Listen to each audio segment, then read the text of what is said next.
আজকে আমরা দেখব অহংকারী একটা পাখির গল্প।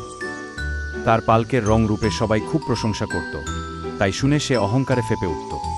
যেখানেই যেত সবাই শুধু তাকেই দেখত। আর তার গায়ে সোনালি রঙের পালক আছে বলে সবাই তাকে সোনালি বলে ডাকত। সে যে গাছে থাকত সেই গাছেই আরেকটা পাখিও বাস করত। তার নাম ছিল বুলবুলি।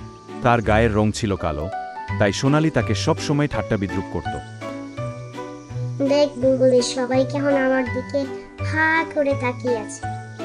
সবাই কেমন মুগ্ধ আমাকে দেখে।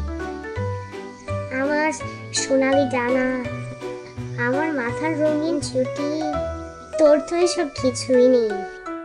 কেউ তোকে লক্ষ্য করে না, পাত্তা দিবে তো দূরের। হঠাৎ অনাবৃষ্টির কারণে চারপাশের প্রকৃতি মলিন হয়ে উঠল। মাঠঘাট শুকিয়ে চৌচির কোথাও পানির দেখা নেই।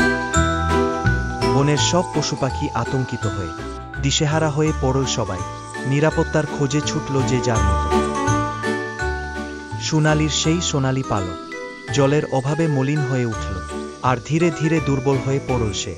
আর বুলবুলি অন্যান্য প্রাণীদের মতো অস্থির না হয়ে ধৈর্য ধরে ভাবতে লাগল, কোথায় গেলে মিলবে এক ফোঁটা জল।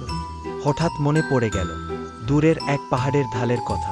আশায় বুক বেঁধে উড়ে গেল সে, আর গিয়ে দেখল সেই ঢালু জমিতে এখনো টলমলে পানি রয়েছে। এক মুহূর্ত দেরি না করে বুলবুলি সোনালিকে নিয়ে উড়ে গেল সেই পাহাড় ঢালে।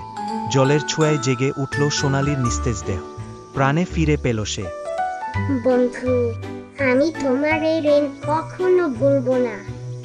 আমি এত জ্বালিয়েছি তোমায়, আমাকে ক্ষমা করে দিও। সোনালি তার ভুল বুঝে খুবই লজ্জিত হল, এবং এরপর থেকে তারা মিলেমিশে একসাথে থাকা শুরু করল। আবার বর্ষা ফিরে এলো এবং চারপাশের পরিবেশ প্রাণ ফিরে পেল নতুন করে।